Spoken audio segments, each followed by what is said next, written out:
Nessa aula, vamos dar início à sucessão testamentária. Ao final, você conhecerá alguns detalhes importantes sobre a sucessão testamentária e sobre cada um dos testamentos. Sucessão testamentária é aquela que se dá em obediência à vontade do decújo, vontade esta estabelecida em testamento válido.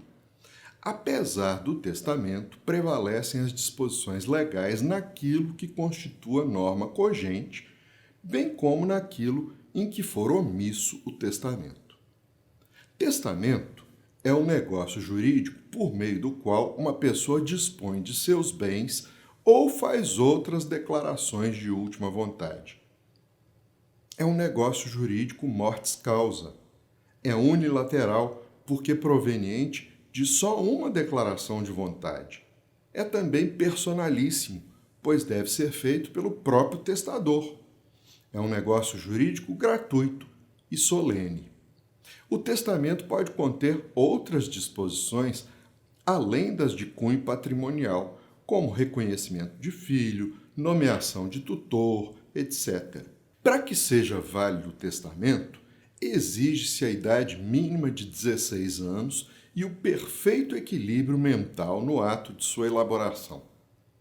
A incapacidade posterior à elaboração do testamento não o invalida.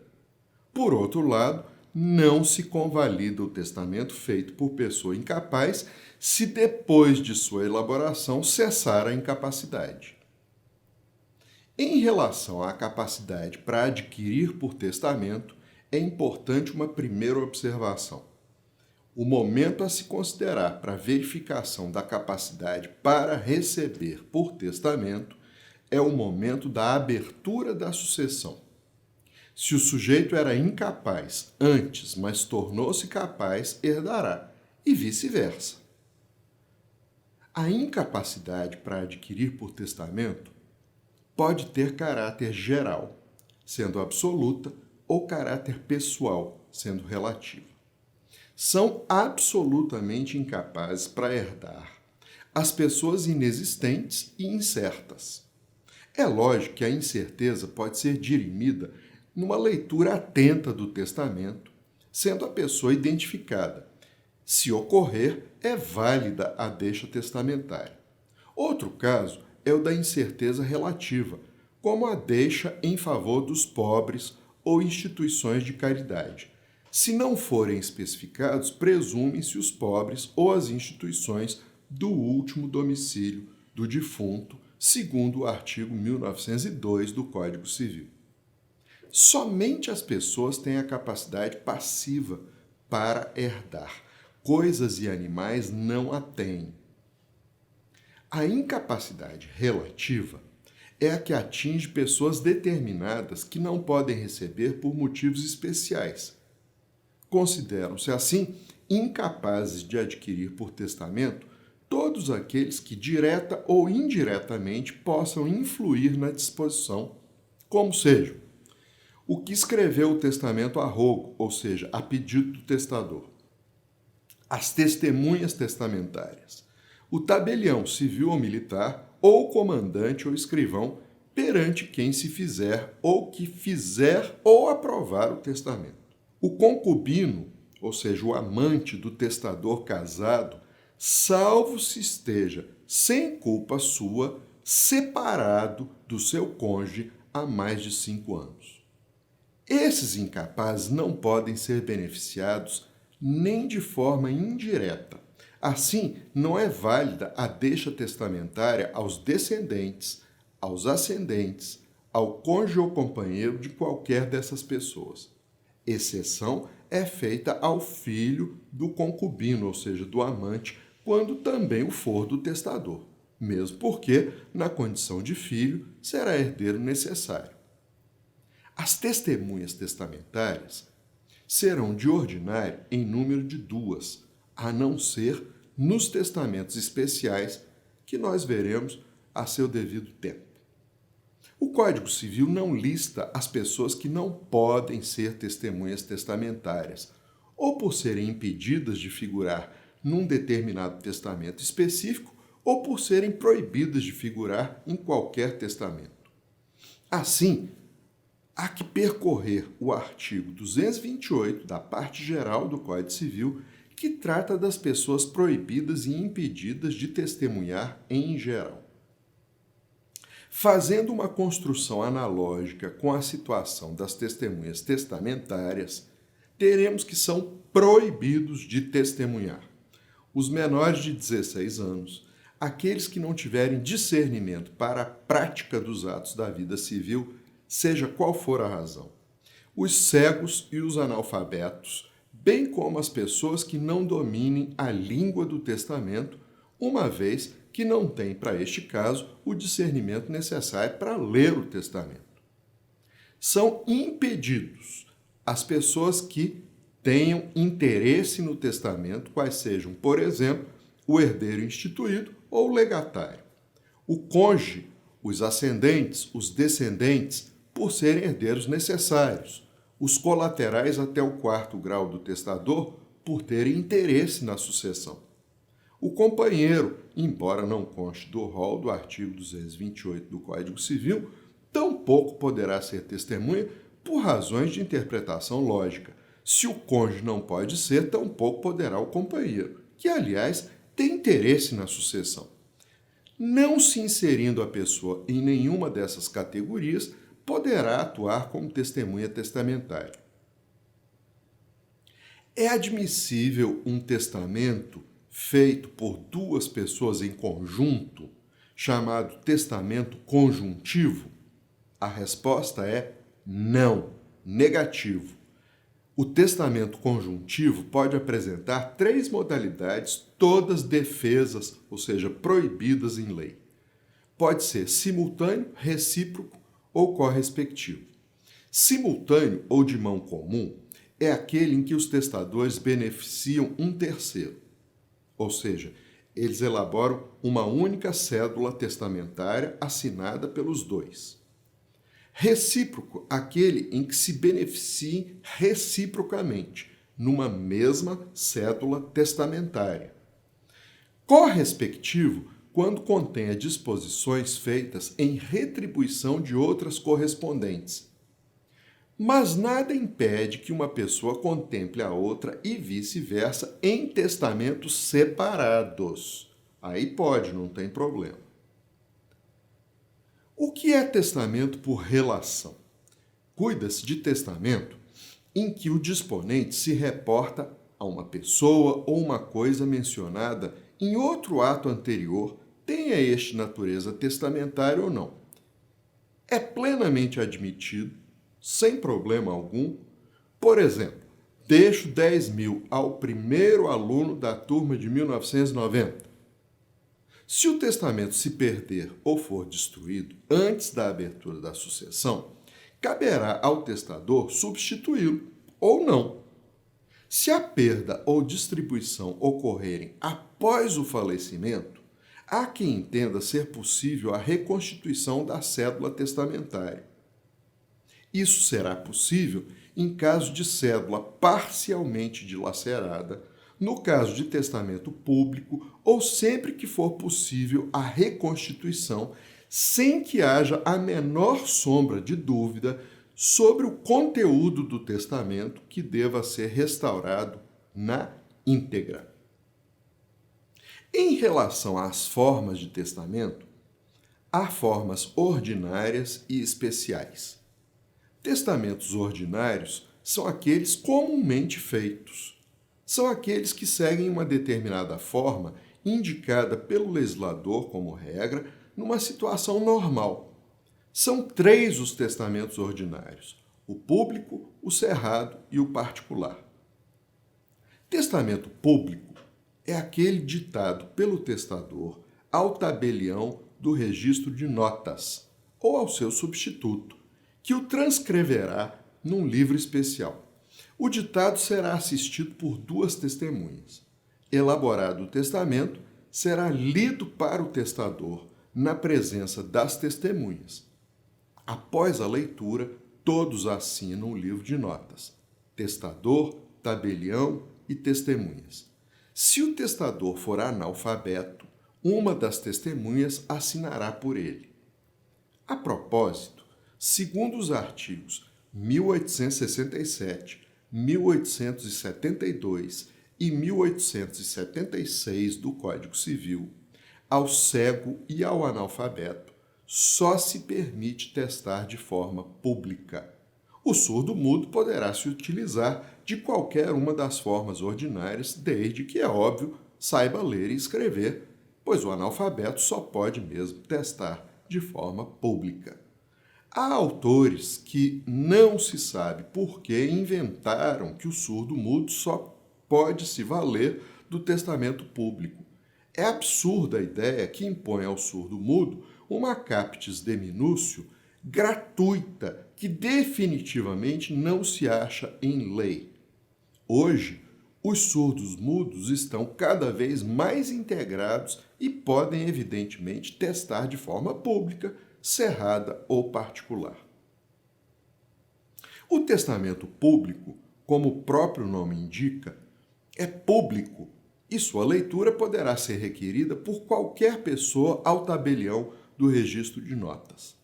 Em outras palavras, o livro de notas ficará à disposição de quem quiser dele extrair uma certidão.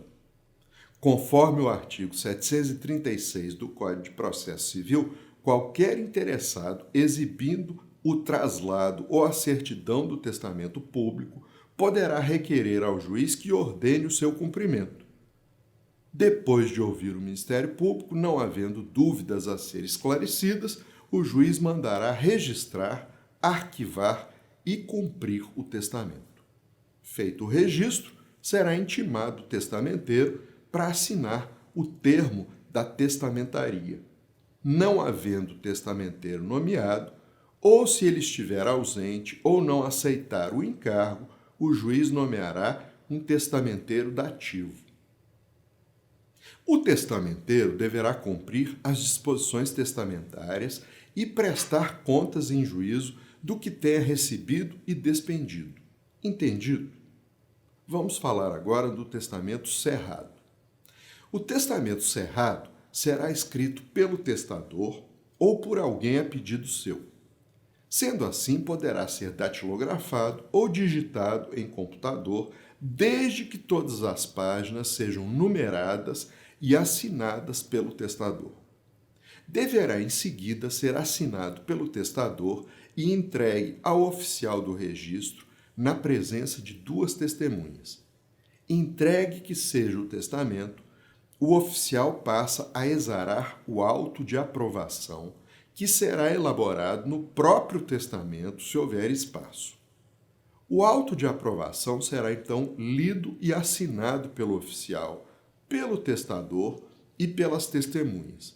Depois disso, o testamento será cerrado com cera derretida e costurado em suas bordas.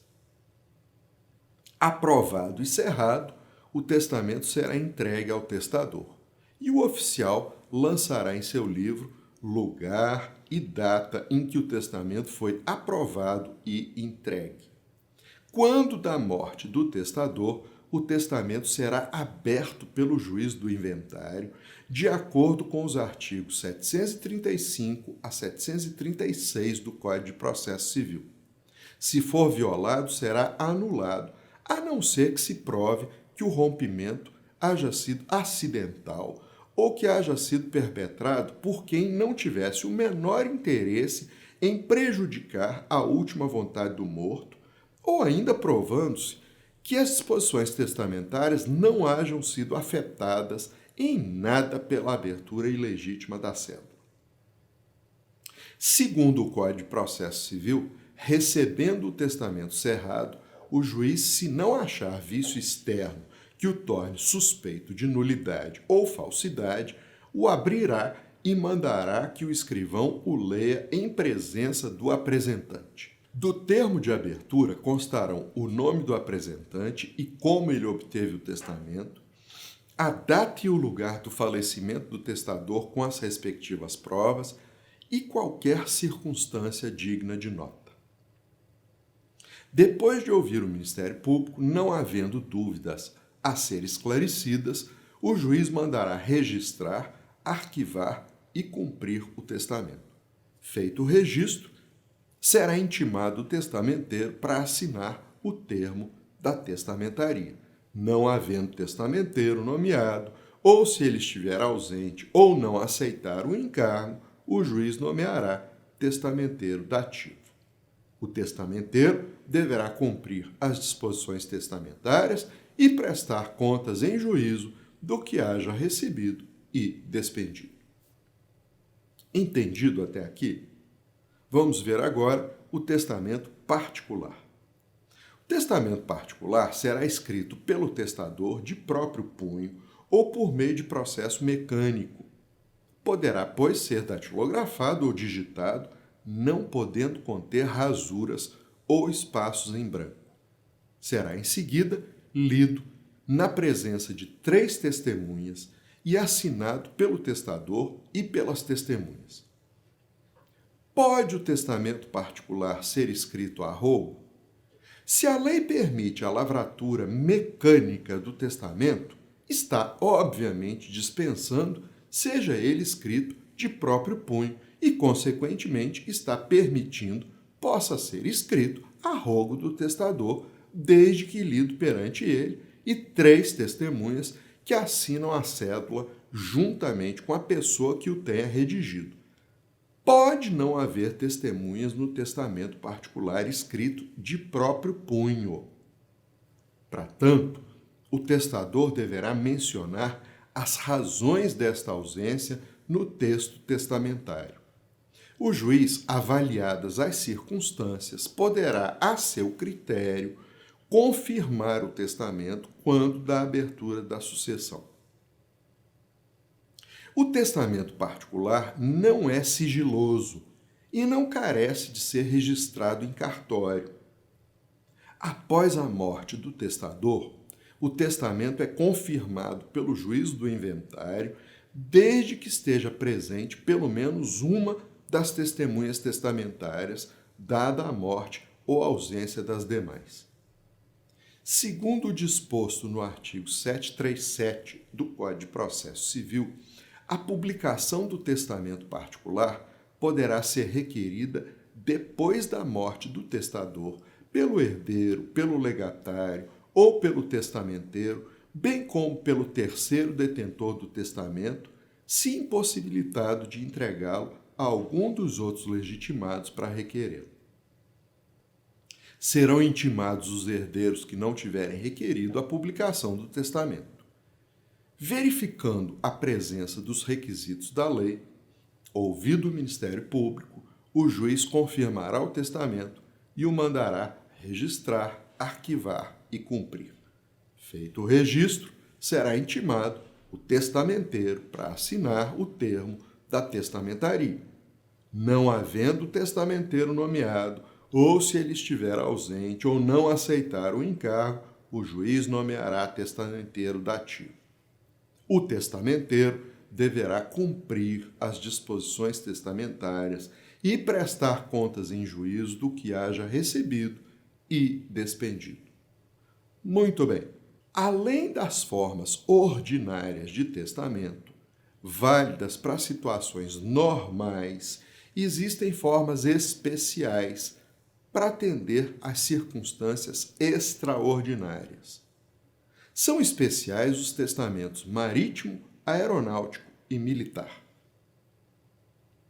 Testamento marítimo é aquele elaborado em alto mar por quem se veja em seus últimos momentos, temendo não chegar vivo à terra. Ele será lavrado pelo comandante do navio, pelo escrivão de bordo, pelo próprio testador ou por terceiro a pedido seu, sendo em seguida assinado por ele, pelo comandante ou escrivão de bordo e por 2 testemunhas que a tudo devem ter assistido. Será em seguida registrado no diário de bordo. O testamento aeronáutico será elaborado a bordo de aeronave comercial ou militar por quem se veja em seus últimos momentos temendo não chegar vivo ao destino. Deverá ser elaborado perante uma pessoa designada pelo comandante observadas as formalidades do testamento marítimo.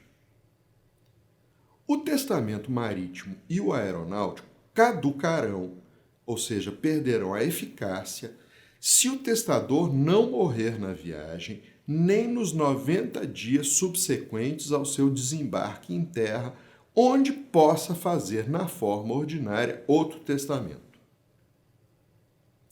Tampouco terão validade os testamentos marítimo e aeronáutico se o navio ou avião estiver em local em que o testador possa desembarcar e testar de forma ordinária. O Código Civil, prevendo situações especiais, como a de tropas em campanha, em praça sitiada ou de comunicações interrompidas, instituiu o testamento militar, não só para os militares, como para toda pessoa a serviço das Forças Armadas naquelas condições. O testador fará seu testamento diante de 2 testemunhas, se não houver oficial público. O número de testemunhas subirá para 3 se o testador não souber ou não puder assinar, quando então a terceira assinará por ele. Se o testador pertencer a corpo ou seção de corpo destacado, o testamento será escrito pelo respectivo comandante.